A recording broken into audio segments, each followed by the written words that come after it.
ఓం శ్రీమాత్రే నమః. ఓం గం గణపతయే నమః. ఓం శ్రీ గురుభ్యో నమః. ఓం వాగర్ధావివ సంపృక్తో వాగర్ధ ప్రతిపత్తయే జగతః పితరో వందే పార్వతీ పరమేశ్వరో. ఉమాశంకర స్వామి అనుగ్రహ ప్రసాద సిద్ధిరస్తు.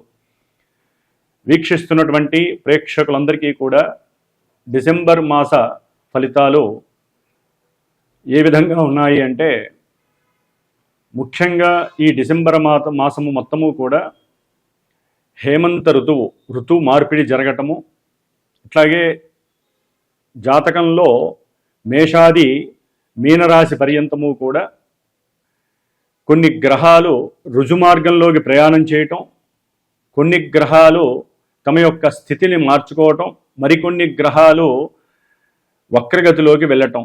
ఈ విధంగా గ్రహాల యొక్క మార్పిడి వలన ఏ ఏ రాశుల వారికి ఏ ఏ సందర్భానుచితంగా ఏ ఏ సమస్యలు కలుగుతాయి, అట్లాగే ఎవరికి ఏ విధమైనటువంటి విద్య, ఉద్యోగము, కళ్యాణము, సంతానము ఇలాంటి యోగాలు కలుగుతాయి, ఇలాంటి విషయాలన్నీ కూడా చర్చించుకునే ప్రయత్నంలో ఈ డిసెంబర్ మాస ఫలితాలను గురించి అవకాశం ఉన్నంత వరకు మరి జాతకరీత్యా ప్రతి మనిషి జన్మించినప్పుడు స్త్రీ అయినా పురుషుడైనా వారి యొక్క జన్మానుసారము ఫలానా డేటు, టైము, ప్లేసు వీటి రీత్యా జరిగేటటువంటి దశలు, అంతర్దశలు, అలాగే వారి జాతకంలో ఉన్నటువంటి లగ్నము ప్రాణం లాంటిది. మరి ఆ లగ్నం నుంచి ఏ ఏ గ్రహాలు శుభస్థానంలో ఉన్నాయి, ఏ ఏ గ్రహాలు ఇబ్బందులు పెట్టేటటువంటి అశుభ స్థానాల్లో ఉన్నాయి తెలుసుకుంటూ, అట్లాగే ఈ యొక్క జన్మరాశి చక్రము అనేటటువంటిది నక్షత్ర ప్రభావము,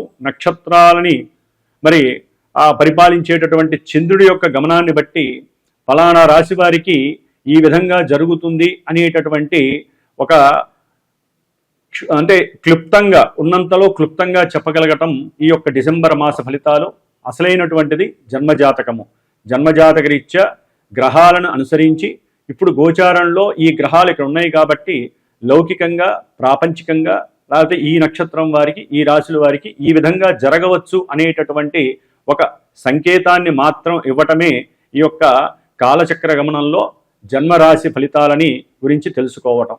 ఓం శ్రీమాత్రే నమః. ధనస్సు రాశి వారికి ఈ డిసెంబర్ మాసము మొత్తము కూడా 1వ తారీఖు నుంచి డిసెంబర్ నెల మొత్తము కూడా ధనస్సు రాశిలో ఉన్నటువంటి మూలా నక్షత్రము 1, 2, 3, 4 పాదాల వారు, పూర్వాషాఢ నక్షత్రము 1, 2, 3, 4 పాదాల వారు, ఉత్తరాషాఢ నక్షత్రము 1వ పాదము. ఈ 9 నక్షత్ర పాదాల వారు ధనస్సు రాశిలో ఉంటాయి. కాబట్టి ధనస్సు రాశికి అధిపతి గురుడు, మూలా నక్షత్రానికి అధిపతి కేతువు, పూర్వాషాఢ నక్షత్రానికి అధిపతి శుక్రుడు, ఉత్తరాషాఢ నక్షత్రానికి అధిపతి రవి. ఈ నక్షత్రాలకి సంబంధించినటువంటి అధిపతులు ఎక్కడైతే ఉంటారో వారు ఆ ఫలితాలని ఈ ధనుస్సు రాశి వారికి ఇవ్వటానికి సుప్రసిద్ధంగా ఉంటారు. మరి 9వ స్థానంలో ఈ యొక్క నక్షత్రము మూలా నక్షత్రానికి అధిపతి అయినటువంటి కేతు ఉండటం ద్వారా వీరు సంతానంతో, లేకపోతే సంతానం గురించి ఒక మానసిక సంకల్పం అనుకొని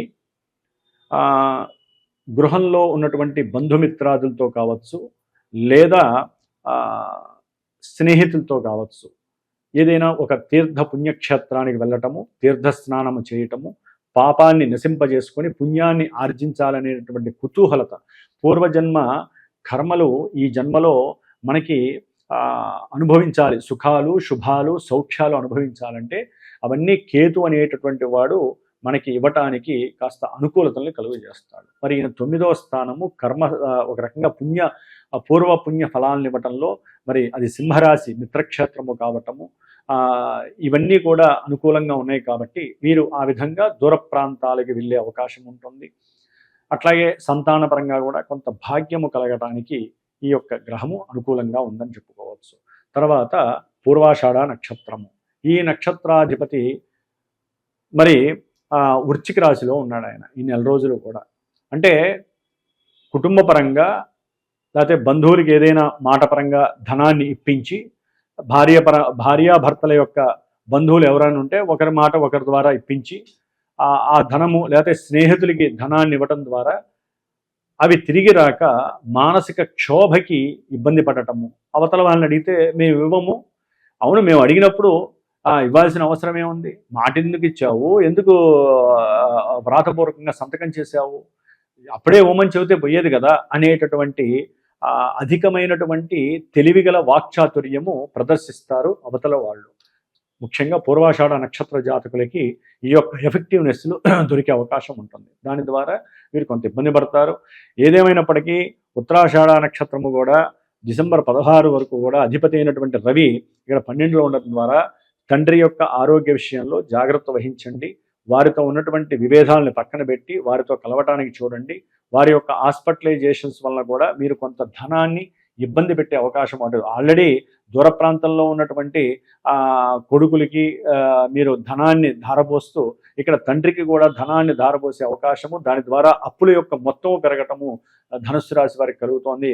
ముఖ్యంగా ధనుస్సు రాశికి అధిపతి అయినటువంటి గురుడు వక్రత్వాన్ని పొందటము, ఆయన చతుర్థాధిపతియే సప్తమంలో ఉండటము, దీని ద్వారా మీ యొక్క బలాన్ని కోల్పోయారని చెప్పుకోవచ్చు. ఉంటుంది ఆ బలం ఎక్కడికి పోదు. సప్తమంలో గురుడు మిమ్మల్ని ఎప్పుడూ కాపాడుతూనే ఉంటాడు. మీరు మాట్లాడేటటువంటి ప్రతి వాక్కు చాతుర్యము మిమ్మల్ని రక్షిస్తూనే ఉంటుంది. మీరు సంకల్పించుకొని సొంత నిర్ణయాలు తీసుకొని ఏదైనా ఒక భూమిని అమ్మాలన్నా, గృహాన్ని అమ్మాలన్నా, భూగృహపరమైనటువంటి విషయాలలో కట్టుబడి కట్టాలన్నా కూడా అవతల వారి నుంచి ఎంతో కొంత సహాయ సహకారాలు మీకు అందుతాయి. అయితే ఇక్కడ చతుర్థంలో శని భగవానుడు అర్ధాష్టమ శని రూపకంగా మిమ్మల్ని ఆయన అక్కడ నుండి ఆ భావాన్ని చెడగొడుతున్నాడు. మీ యొక్క జన్మరాశిని మీద ఆయన దృష్టి పడుతుంది కాబట్టి అది ఇబ్బంది పెడుతున్నాడు. అంటే ఒక్కోసారి మీకున్నటువంటి అప్పులకి ధనుసు రాశి వారికి మీ గృహాన్ని అమ్మటం కానీ, లేకపోతే స్థలాన్ని అమ్మటం కానీ, దానిని బ్యాంకులో తనఖా పెట్టి దాని ద్వారా ధనాన్ని ఆర్జించి మరి ఆ ధనంతో అప్పులు తీర్చడం కానీ, ఇలా ఏదో రకమైనటువంటి కర్మఫలాల్ని అనుభవింపజేయటంలో ఈ శని భగవానుడు ముందంజలో ఉన్నాడని చెప్పుకోవాలి. ఎందుకంటే అర్ధాష్టమ శని ప్రాబల్యము ఈ నెల నుంచి చాలా చక్కగా ప్రారంభమైంది. ఇప్పటి వరకు కొంత వెసులుబాటులో ఉన్నాడు ఈ శని భగవానుడు. 3వ స్థానానికి సంబంధించి ఇప్పుడు అర్ధాష్టమం అంటే 4వ భావాన్ని ఇస్తున్నాడు. తల్లి యొక్క ఆరోగ్య స్థితులు గమనిస్తూ ఉండండి. తల్లి యొక్క హాస్పిటలైజేషన్స్, మాతృపరమైనటువంటి వియోగాలు జరిగే అవకాశం ఉంటుంది. తల్లి యొక్క సహాయ సహకారాలు కానీ, ధనపరమైనటువంటి సహకారాలు కానీ, మీరు కట్టేటటువంటి గృహ విషయంలో కానీ, కొనే స్థల విషయంలో కానీ ఎవరికైనా సరే కొంత అప్పుగానైనా సరే ఇవ్వటము, లేకపోతే ఆవిడ సహకారం చేయటం కూడా జరిగే అవకాశం ఉంటుంది. ఏదైనా మానసిక టెన్షన్స్ వలన కూడా ఆవిడ అనారోగ్య సూచికలు ఉంటాయి. అట్లాగే ఏదైనా కొత్త ప్రదేశానికి వెళ్ళాలి వైరాగ్యంతోనో, లేకపోతే ఎన్నో మనోవికల్పాలతో కానీ దూర ప్రాంతాలకు వెళ్ళేటప్పుడు వెహికల్స్కి సంబంధించి టైర్లు చెక్ చేసుకోండి, గాలి చెక్ చేసుకోండి, పంచర్లు అయినాయో లేదో చెక్ చేసుకోండి. అది సైకిల్ కావచ్చు, రిక్షా కావచ్చు, ఆటో రిక్షా, పెద్ద వెహికల్ కావచ్చు, చివరికి బస్సు అయినా సరే. అట్లాగే మీరు తప్పనిసరిగా ఏదైనా సరే ఆనందం కోసమో, వైరాగ్యం కోసమో అకస్మాత్తుగానో ఏదైనా ఒక సముద్రం పైన కానీ, నది పైన కానీ, లేకపోతే ఏదైనా నీటిలో ఆడుకోవటం కానీ, నీటికి సంబంధించినటువంటి విషయాలలో వీరు కొంచెం పార్టిసిపేషన్ చేసే అవకాశం ఉంటుంది. అక్కడ కూడా కొంచెం జాగ్రత్త పడండి. దానివల్ల నెమ్ము చేరటము, అనారోగ్య సూచకాలు, లేకపోతే చలికాలం కాబట్టి చలి ఎక్కువ అవటం ద్వారా కొంత గుండెకి సంబంధించినటువంటి శ్లేష్మము, అనారోగ్య చర్యలు ఇలాంటివి కలగడానికి శని వలన కలుగుతూ ఉంటాయి. కాబట్టి హనుమత్ ఉపాసన చాలా చాలా ఉత్తమమైనటువంటిది. కాబట్టి ఒక 48 రోజులు మానసిక దీక్ష తీసుకోండి. చాలామంది దీక్షలు తీసుకుంటారు బహిర్గతంగా కాదు, అంతర్గత దీక్ష తీసుకోండి. రోజు నేను తెల్లవారుజామున లేవాలి, స్నానం చేయాలి, స్వామివారికి నువ్వుల నూనెతో కానీ, ఆవ నూనెతో కానీ, ముఖ్యంగా ఆవ నూనెతో దీపారాధన చేసి హనుమంతుల వారికి చక్కగా ఒక 8 ఒత్తులు ఆయన ఎదురుకుండా వేసి హనుమంతుడి యొక్క ఉపాసన చేయండి. అది హనుమత్ బడబాణల స్తోత్రమా, మారుతి స్తోత్రమా, హనుమంతుడి యొక్క అష్టోత్రాన్ని చదువుతున్నారా, లేకపోతే స్వామివారికి సంబంధించిన హనుమాన్ చాలీసా చదువుతారా, హనుమంతుడికి ప్రదక్షిణాలు చేస్తారా, ఆ టైంలో ఏదో ఒకటి మీరు తప్పనిసరిగా రావి చెట్టు ప్రదక్షిణము ప్రతి శనివారము చేయటం వలన అర్ధాష్టమ శని దోషము తొలుగుతుంది.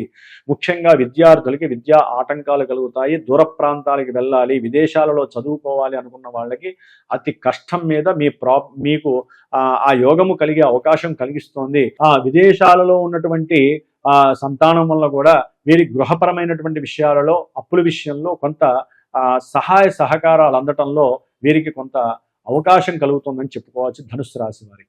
ఏదేమైనప్పటికీ శుక్రుడు, బుధుడు 12వ రాశిలో ఉండటం ద్వారా కొంత బుద్ధి చేతనాతత్వము లోపిస్తుంది. అట్లాగే భార్య లేకపోతే భార్యాభర్తల పరంగా ఇరువురు మధ్య గనక సరైన సఖ్యత లేకపోతే అది ఎడబాటుగా దాపరించే అవకాశము, ఒక్కోసారి ఒకరి మీద ఒకరు కసిగట్టుకునేటటువంటి కక్షా పరిణామం కూడా కనిపిస్తుంది. కాబట్టి కొంచెం జాగ్రత్త వహించండి. బుద్ధిని ఎప్పుడూ మంచి యాక్టివేషన్లో ఉంచుకోండి. చేసేటటువంటి వృత్తి వ్యాపారాదుల్లో మీరు పెట్టేటటువంటి ఒకవేళ ఏదైనా పెట్టుబడి పెట్టాలి అప్పు చేసి అనుకుంటే స్నేహితులు మేము ఇస్తాం నీకెందుకు నువ్వు పెట్టే అంటారు. కొంచెం ఆలోచించండి పెట్టండి. బంధువులు కానీ స్నేహితులు కానీ భార్యాభర్తల పరంగా కానీ పెట్టేటప్పుడు కొంచెం జాగ్రత్త వహించి పెట్టండి. కొంచెం సమయం తీసుకొని పెట్టడం చాలా మంచిది. ఏదేమైనప్పటికీ వీరికి ఈ యొక్క మూడులో ఉన్నటువంటి రాహువు చక్కగా చాలా క్లిష్టమైనప్పటికీ కూడా వీరు అనుకున్న ప్రతి సంకల్పానికి వీరికి దుర్గాదేవి అండదండలు, సుబ్రహ్మణ్య అండదండలు చాలా విశేషంగా ఉంటాయి. ఈ డిసెంబర్ 7 తర్వాత జన్మరాశిలోకి మరి రవి కుజులు ఇద్దరు వస్తారు కాబట్టి ఆరోగ్యరీత్యా తండ్రి గారితో మాట్లాడే రీత్యా కావచ్చు, తండ్రి గారి ఆరోగ్య రీత్యా కావచ్చు, అన్నదమ్ముల పరంగా కావచ్చు, సంతాన రీత్యా కావచ్చు కొన్ని ఇబ్బందులు కలగడానికి అవకాశం ఉంటుంది. ఆరోగ్యపరంగా జాగ్రత్త. ఉష్ణపరమైనటువంటి ఆహార పదార్థాలు తినకండి. వేడి పదార్థాలు కావచ్చు, లేకపోతే వేడికి సంబంధించినటువంటి మిరియాలు, ఏదైనా పచ్చిమిరపకాయలు, ఎండుమిరపకాయలు వీటికి సంబంధించిన ఐటమ్స్ తినటం వలన అగ్నితత్వపు రాశిలో 2 అగ్నితత్వపు గ్రహాలు ఉండటం ద్వారా మీకు అది ఒక రకమైనటువంటి అనారోగ్యాన్ని సూచించే అవకాశం, పుండ్లు కావచ్చు, శిరో సంబంధ దోషాలు కావచ్చు, ఎన్నో దోషాలు కలగడానికి, దీర్ఘకాలిక వ్యాధులు కావచ్చు కలగడానికి అవకాశం ఉంటుంది. జాగ్రత్తగా ఉండండి. డిసెంబర్ 7 తర్వాత కుజుడు శని కుజుడు గురుడు ఈ యొక్క పెద్ద గ్రహాలు కుజుడిని చూస్తున్నాయి కాబట్టి కొంచెం జాగ్రత్త వహించాలి. భూగృహ విషయంలో కావచ్చు, పిల్లల విషయంలో కావచ్చు, విద్యా విషయంలో విద్యార్థులైతే విద్య విషయంలో కావచ్చు చాలా జాగ్రత్తలు వహించండి. ఏదైనా జన్మజాతక రీత్యా ఉన్నటువంటి దోషాలు ఏమన్నా ఉంటే, అంటే దశలు అంతర్దశలు సరిగ్గా జరగకపోయినా జాతకంలో ఈ యొక్క గ్రహాల్లో ఏదైనా ఇబ్బందికరమైన పరిస్థితుల్లో ఉంటే ఇక్కడ అవి మనల్ని యాక్టివేట్ అయ్యి జాతకంలో ఉన్నటువంటి గ్రహస్థితులన్నీ కూడా నెగిటివ్ ఇక్కడ ఆపాదింపబడి ఇప్పుడు గోచారంలో ఉన్నటువంటి దోషాలన్నీ కూడా మనకి మూటగట్టి లేనిపోని సమస్యలు కలగజేసే అవకాశం ఉంటుంది. కాబట్టి కంపల్సరీ ఎవరైనా సరే ఒక జపాన్ని కానీ హోమాన్ని కానీ ఆచరించాలి అనుకుంటే జన్మజాతకాన్ని చూపించుకొని లెక్క శాస్త్రంలో 6 నెలలకో సంవత్సరానికో మనకి గ్రహాల యొక్క అంతర్దశలు విదర్శలు మారుతూ ఉంటాయి కాబట్టి ఇది కూడా చెక్ చేయించుకోవాలి. ఇప్పుడు ఆరోగ్యరీత్యా మనకి బయట హాస్పిటల్స్లో 6 నెలలకి సంవత్సరానికి ఒక వయసు రీత్యా ఎట్లా చేయించుకుంటారో పిల్లలు పుట్టిన దగ్గర నుంచి ఒక వ్యక్తి 60 ఏళ్ల వరకు కూడా వారి యొక్క జీవితంలో కొన్ని సంవత్సరాలకి ఎదుగుతూ ఉంటారు. ఆ ఎదిగేటప్పుడు విద్యని, ఉద్యోగమని, సంతానమని, వివాహం, సంతానము, ఆరోగ్యము ఇవన్నీ ముఖ్యం కాబట్టి